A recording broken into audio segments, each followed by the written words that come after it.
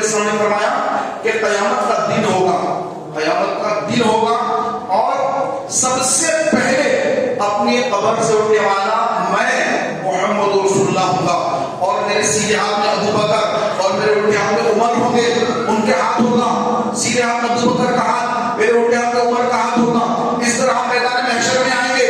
یہ بات میں لکھا کہ عیسیٰ علیہ السلام ان کے ساتھ ہوں گے، کیونکہ جب عیسیٰ علیہ السلام کا نزول ہوگا دنیا میں، نزول عیسیٰ جب ہوگا ہر طرف اسلام کی بہاریں ہوں گی، جب عیسیٰ علیہ السلام دنیا میں آ کر اپنا وقت مقرر گزار کر جب وصال فرمائیں گے تو ان کی تدفین بھی وہی گنبد خضرا کے نیچے فاروق اعظم کے پاس میں کچھ جگہ ہے، اور ایک جگہ بھی ہے، وہ جگہ پر حضرت عیسیٰ علیہ السلام جو عیسیٰ ابن مریم ہیں، حضرت مریم کے بیٹے ہیں، حضرت مریم کے شہزادے ہیں، اللہ کے نبی ہیں، عیسیٰ روح اللہ ہے، حضرت عیسیٰ علیہ السلام ان کی وہاں پر تدفین میں آئے گی۔ فرمایا گیا کہ عیسیٰ علیہ السلام بھی اس وقت جب حضور علیہ السلام ابو بکر عمر کے ساتھ ہوں گے تو عیسیٰ علیہ السلام بھی ان کے ساتھ ہوں گے۔ سبحان اللہ، یہ نورانی قافلہ میدان محشر میں تشریف لائے، تو ان سے جو محبت کرے گا اس کا حشر بھی ان کے ساتھ ہوگا، کیونکہ آپ علیہ السلام نے فرمایا کہ تمہارا حشر اسی کے ساتھ ہوگا جس سے تم دنیا میں محبت کرتے تھے۔ تو جو ابو بکر سے محبت کرنے والا ہے، جو عمر سے محبت کرنے والا ہے، تو وہ حضور کے قدموں میں رہے گا، کیونکہ ابو بکر عمر حضور کے قدموں میں ہے وہاں پر، تو اس کا بھی مقام حضور کے قدموں میں، ابو بکر عمر کے قدموں میں ہے۔ جو آج ابو بکر اور عمر سے محبت کرتا ہے اور جو ابو بکر اور عمر سے محبت نہیں کرتا، ان کی شان میں بے ادبی کرتا ہے، گستاخی کرتا ہے، ابو بکر کی شان میں بے ادبی توہین کرتا ہے، گستاخی کرتا ہے، فاروق اعظم کی شان میں بے ادبی گستاخی کرتا ہے، تو ایسا گستاخ اسلام سے خارج ہے۔ ابو بکر کا گستاخ اسلام سے خارج، عمر کا گستاخ اسلام سے خارج، حضرت عثمان حضرت علی کا بے ادب یہ گمراہ ہے، گمراہ ہے، اس کو راہ نہیں مل رہی ہے، اس کا ٹھکانہ جہنم ہے۔ جو عثمان کا گستاخ ہے، مولا علی کا گستاخ ہے، اس کا ٹھکانہ بھی جہنم۔ محترم بھائیوں، ہم اہل سنت و جماعت ہیں، تو یہ محرم کے اس مبارک مہینے میں پہلی تاریخ کو ہم حضرت عمر کا جب ذکر کرتے ہیں تو حضرت عمر کے واقعات بیان کرتے ہیں، ان کی محبتوں کا ذکر کرتے ہیں۔ حضرت فاروق اعظم رضی اللہ تعالیٰ عنہ، آپ نے کیسا عدل اور انصاف قائم کیا لوگوں کے اندر، کتنا دین کو پھیلایا، اسلام کو پھیلایا، کتنے ہزاروں میں تک اسلامی سلطنت قائم کر دی۔ قیصر اور کسریٰ حضرت عمر کے نام سے کانپتے، لرزہ پر اندام ہو جاتے، وہ نام ہے فاروق اعظم رضی اللہ عنہ کا۔ اتنا بلند مقام، اتنا بلند مرتبہ اللہ تبارک و تعالیٰ نے آپ کو عطا فرمایا کہ تمام صحابہ میں ابو بکر صدیق رضی اللہ عنہ کے بعد سب سے افضل حضرت عمر بن خطاب فاروق اعظم کا مقام اور مرتبہ ہے۔ اس کے بعد حضرت عثمان کا مقام، اس کے بعد مولا کائنات مولا علی شیر خدا علی مرتضیٰ کا مقام، پھر عشرہ مبشرہ وہ صحابہ جن کو اللہ کے رسول صلی اللہ علیہ وسلم نے دنیا ہی میں جنت کی بشارت دے دی، پھر بدری صحابہ، پھر احدی صحابہ، سب کے درجے ہر ایک کے الگ درجے صحابہ کے۔ محترم بھائیوں، ہم تمام اہل بیت سے محبت کریں، تمام صحابہ سے محبت کریں، اہل سنت جماعت پر مضبوطی سے قائم رہیں اور کسی فرقے میں نہ جائیں ورنہ گمراہ ہو جائیں گے۔ امام اہل سنت الشان امام احمد رضا خان فاضل بریلوی رضی اللہ تعالیٰ عنہ کا جو طریقہ ہے، آپ کا جو انداز ہے، اس انداز کو اپنائیے، ان کے طریقے پہ، ان کی تعلیمات پر عمل پیرا ہو جائیے، کہ ان کی تعلیمات پر عمل پیرا ہونے والا کبھی گمراہ نہیں ہوتا، کبھی نہ رافضیت کی جو ہے جراثیم اس کے اندر آتے ہیں، نہ خارجیت کے جراثیم اس کے اندر آتے ہیں۔ الحمدللہ وہ ایسا ویکسین لیتا ہے، ایسا عشق رسول کا ویکسین لیتا ہے کہ کوئی بھی قسم کے نہ رافضیت کے جراثیم، نہ خارجیت کے جراثیم، نہ ناصریت کے جراثیم، کوئی جراثیم کام نہیں کرتے، سب مر جاتے ہیں۔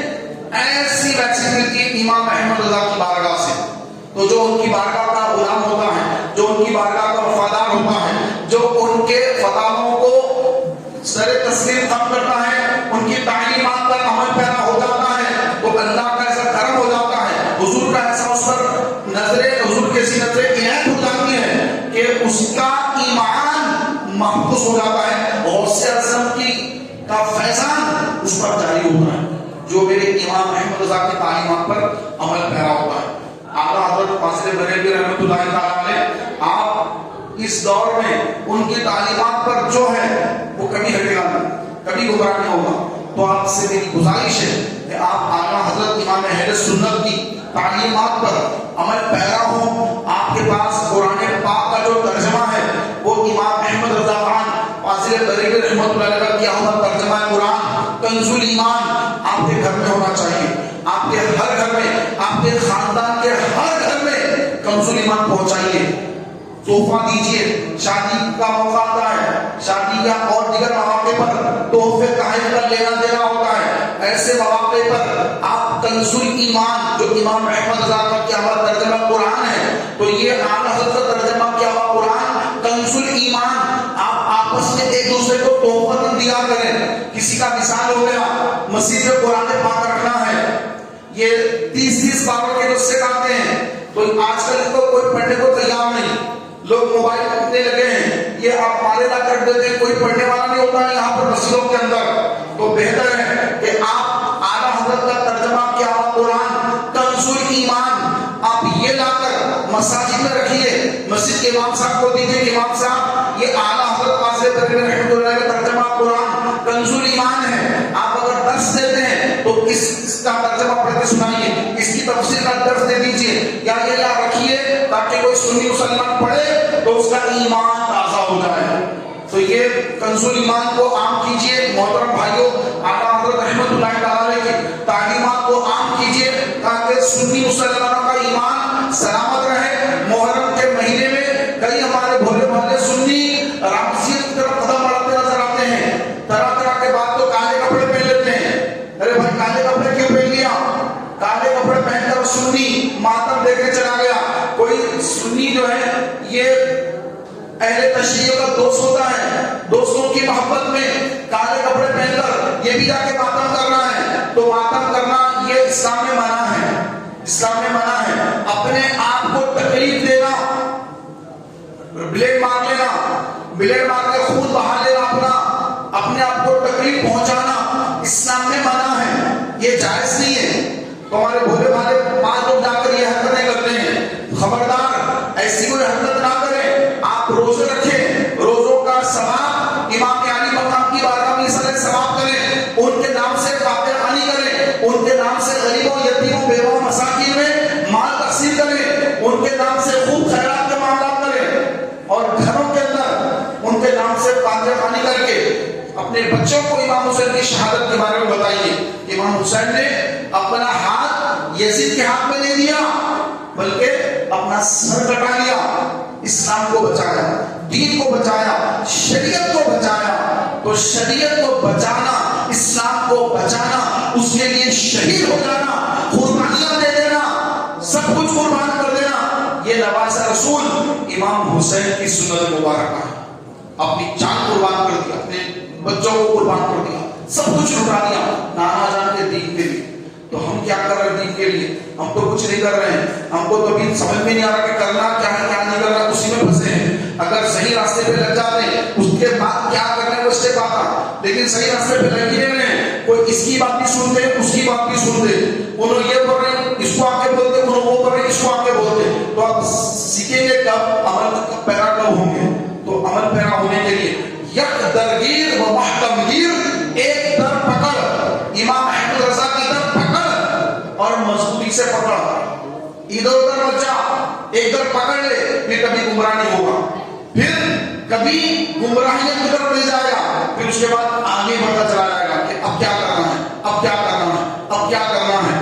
تو میرا محترم بھائیوں، یہ دور ایسا ہے، اپنے آپ کے ایمان کو بچانا ہے، دوسرے بھولے بھالے سنی مسلمانوں کے ایمان کو بچانا ہے۔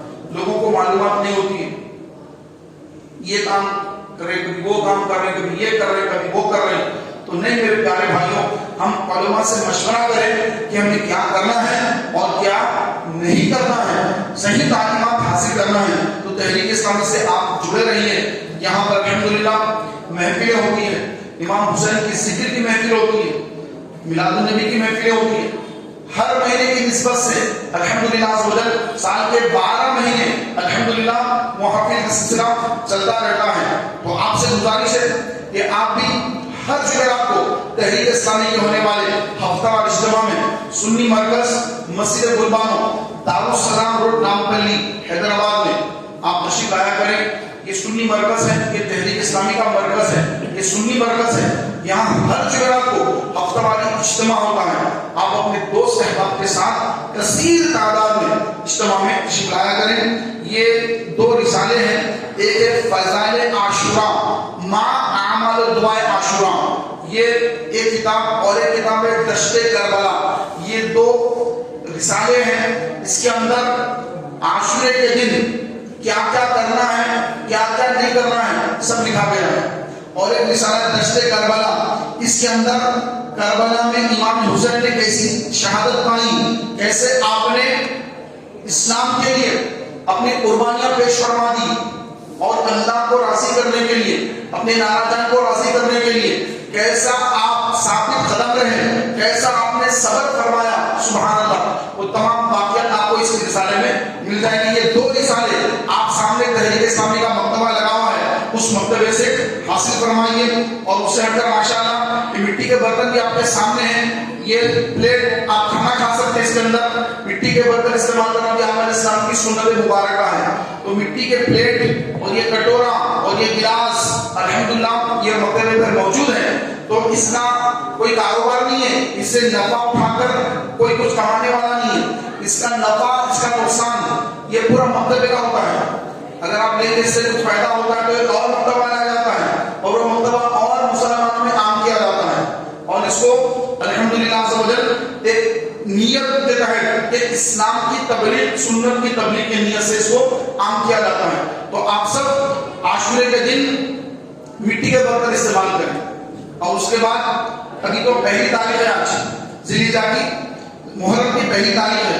تو پہلے سے سٹارٹ کر دیں ہم کہ 1445 ہجری, 1445 ہجری سے الحمدللہ مٹی کے برتن استعمال شروع کر دیں. تو گھر میں جب آپ ہوں گے تو کم سے کم ایک ٹائم کا کھانا آپ جو مٹی کے برتن میں کھا لیں. اگر آپ باہر ہیں, دعوت میں چلے گئے, ہوٹل میں چلے گئے, باہر آفس میں یہ استعمال نہیں کر سکتے تو کوئی بات نہیں, 1 ٹائم کا 2 ٹائم کا کھانا تو آپ گھر میں کھاتے ہی ہیں. تو جب یہ استعمال کر لیں تاکہ مٹی کے برتن کی برکتیں ہمیں حاصل ہو. اللہ تعالیٰ کی بارگاہ میں دعا ہے کہ مولا تبارک و تعالیٰ ہمیں کہنے سننے سے زیادہ اخلاص کے ساتھ دین کی خدمت کرنے کی توفیق عطا فرمائے. آمین بجاہ النبی الامین صلی اللہ علیہ وسلم.